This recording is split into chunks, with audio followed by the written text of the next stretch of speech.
Hi guys! Welcome back to my channel. If you're new to my channel, welcome. I'm also new here on YouTube. So today, ang pag-uusapan natin is all about the shadow people.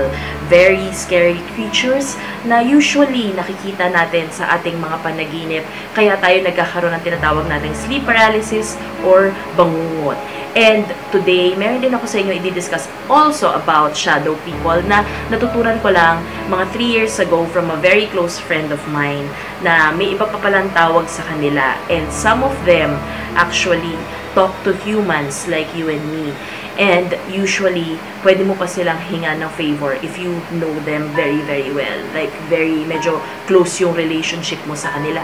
So, let's say, for example, ako, may kakilala akong shadow person, pwede ko siyang sabihan na, oh, itong taong to sa YouTube na mahilig mag-negative comments sa akin at saka sa mga kaibigan kong vloggers, pwede ba puntahan mo naman to, tapos sakalin mo habang nananaginip siya? Parang ganon. Okay? And the creepy thing about this is it's actually very, very true. And it happened to one of my friends as well. So, yun yung pag-uusapan natin ngayon. So, are you guys ready? So, simulan na natin. Okay, so the first one is yung shadow people na usually nagpapakita sa mga panaginip natin. Maraming nagsasabi na yung mga nakakakita nito, pag nakita pa lang nila, hindi na kagad sila makagalaw. Parang hirap na silang huminga. Tapos palapit ito ng palapit hanggang sa parang dadaganan ka na. Tapos hirap ka ng kumilos, hindi ka makasigaw, hindi ka makagalaw. Tapos hirap na hirap kang makahinga. And overall, nakakatakot lang. Ang sabi nila usually, itong mga shadow people na to, ang itsura nila, parang shape siya ng tao, pero all black. Kasi purely black lang sila. And usually, wala silang mga muka, pero pag nakatingin sila sa'yo, alam mo. And nakakatakot. Kasi, pag nakaharap sila sa'yo, alam mo kagad na sa'yo sila nakatingin. And sobrang creepy lang kasi nga, maraming mga tao ang nakakapanaginip nito. Now, the weird thing is, maraming mga psychologists or mga skeptics na nagsasabi na, usually ganun talaga, pagkapagod, puyat, hindi ka natunawan, kaya ka nagkakaganyang panaginip. Pero hindi ba nila naiisip na, how come pare-pareho kayo ng napapanaginipan? Halos lahat ng mga binabangungot, yun yung nakikita, yung shadow man na tinatawag nila. And a lot of people say na usually bigla lang ito lalabas tapos talagang itatry mong i-fight para syempre, of course, hindi ka atakihin habang ikay natutulog. Pag binuksan mo yung ilaw, mawawala sila kasi nga, they live in the darkness, they live in the shadows. So, sabi ng mga iba, itong mga shadow people na to takes up different forms. Kumbaga, oo, black siya, mukha siyang shadow. Pero meron silang tinatawag na the night hag. So, ito naman yung parang babaeng version nun. So, merong shadow man, parang merong shadow woman, kumbaga. And ito yung usually in the form of a woman naman, pero all black din siya. And usually, ang target niya ay mga lalaki na usually papatong siya sa inyo habang kayo ay natutulog, tapos sasakalin lang kayo na parang hirap na kayong huminga, hirap kayong makagalaw hanggang sa parang pakiramdam mo pakunti-kunti ka nang namamatay habang ikaw ay natutulog. So, in ancient times, marami na rin mga nagkukwento na ganito yung mga napapanaginipan nila. And up to this day, it means they are still very present and usually nagpapakita sila sa mga panaginip ng mga tao. Kaya hindi ba nakakapagtaka na kung figment lang siya of your imagination, bakit ganun na pare-pareho tayo na pag nagkakaroon ng mga bangungot experiences, pare-pareho kayo halos ng mga nakikita. So, yun yung isang part nung tinatawag nilang shadow people. And meron din mga nakapagkwento sa akin about them na sinabi nila na usually parang ang setting palagi ng panaginip pag nandyan sila is kung ano yung exact setting na kung saan ka natutulog. So kung ano yung itsura ng kwarto mo, 'di ba? Syempre kung kunwari panaginip man siya or nightmare siya, yung buong setting niya kung ano yung kwarto mo pa rin. So yun pa rin dun sa kamang yun pa rin, lahat ng gamit mo, yun at yun pa rin. So 'di ba? Ang creepy lang na laging ganon sa iba't ibang mga tao na kahit yung mga tao hindi magkakilala, pare-pareho sila na nakikita nila yung shadow people na to sa panaginip. Okay, so the next type of shadow people naman, yung tinatawag nilang mga jinn. So, 3 years ago, my friend mentioned na yung bahay niya sa Vietnam, laging merong kakaibang mga nangyayari. And, actually, yung lugar na pinagtitirhan niya kasi, yung kung saan yung bahay talaga nila, dating lugar din doon kung saan nagkaroon ng gera, okay, nung time nung mga war sa Vietnam. And sabi niya, definitely may kakaibang mga elements ng nagpapakita dito sa bahay nila. Tapos, ang creepy pa doon, mataas kasi yung bahay nila eh. Actually, I've been there. Tapos, yung parang second floor nila, parang receiving area lang nila yon. Meron silang piano, may mga sala, ganyan. And there are times na meron silang naririnig na parang may dang-dang-dang nagaganon sa piano. At first, akala nila yung pusa lang niya. Pero nagulat siya nung narinig nila yung tumunog yung piano, tapos yung pusa niya nung time na yun natutulog sa tabi niya sa kama.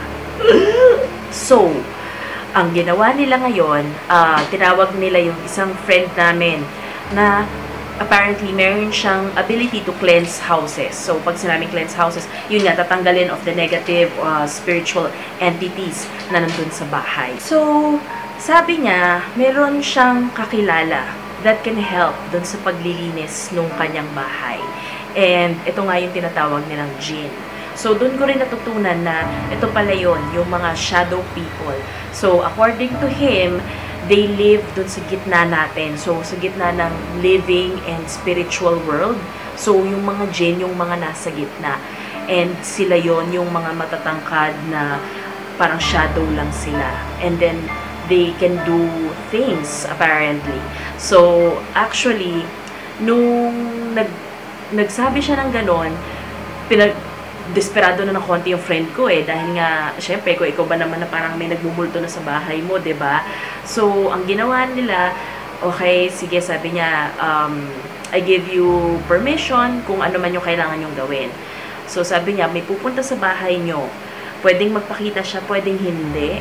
Pero siya yung mag-aalis nung lahat ng negative elements na nandyan sa bahay mo.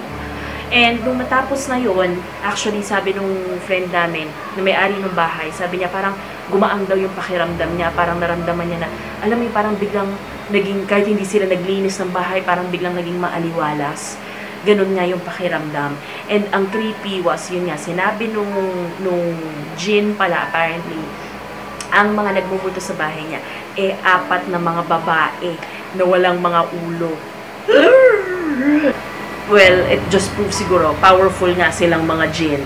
And they actually have that ability to help humans, pero not all. So, let's say for example,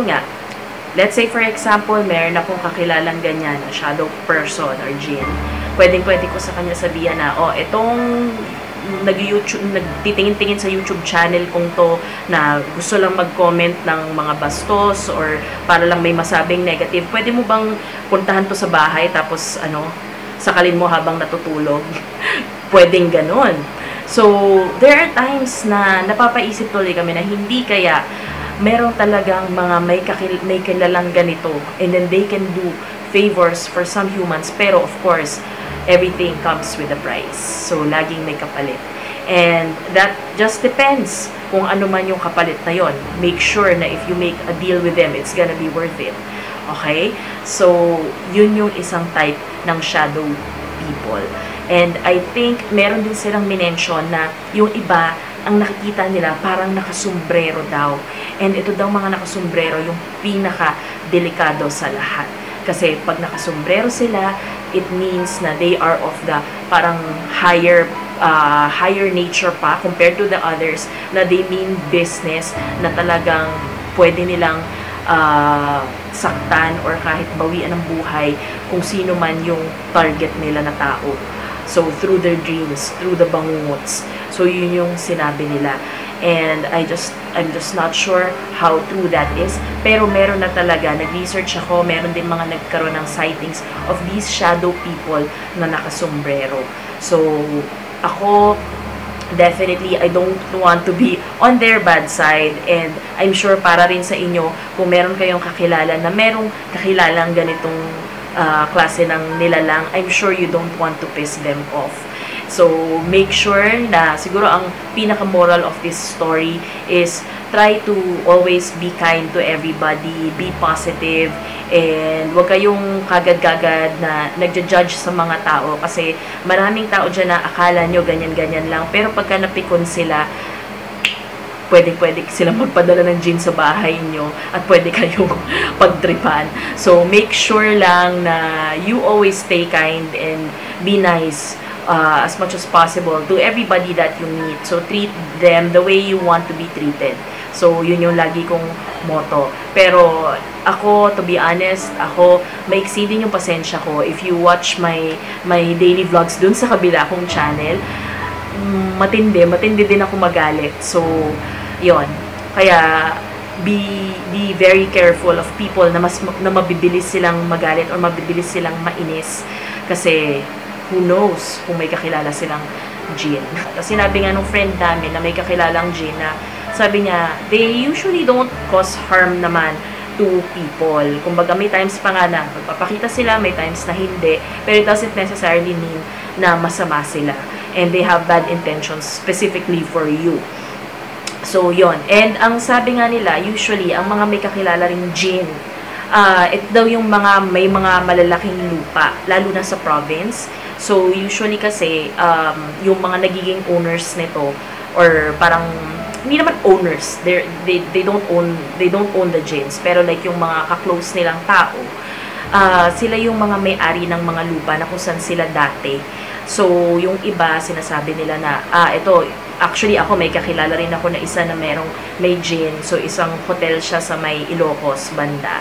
So, malaking hotel siya. And nagulat yung cousin ko, kasi yung cousin ko yung nakakita na meron daw naglalakad doon sa may gitna ng hotel. Tapos, nag-freak out siya, takbo sila, ganyan. Pero siya lang yung nakakita. Tapos, sinabi niya sa akin. So, sinabi ko sa kanya, okay, so gin yun. Malamang-lamang, siguro baka buddy-buddies siya with the owners. And then, nalaman ko yung history ng owners ng hotel. So, I knew na definitely they know this gin. And maybe that gin is actually just protecting the establishment. Kumbaga, dun din siya nakatira. At the same time, protecting the establishment from maybe other negative spirits or negative entities. And maybe, I don't know, bring luck to the property na din. And meron din akong isang conspiracy theory na yung sinasabi daw nila na si Emilio Aguinaldo daw ay may alaga daw na kapre. Sabi nila meron daw siyang body na kapre doon sa likod ng bahay niya, doon sa may malapit sa well. And meron din nakapagsabi sa akin na actually napagkahamalan siyang kapre pero it's actually a jinn that serves as parang pwedeng guide mo, ganyan, or advisor mo.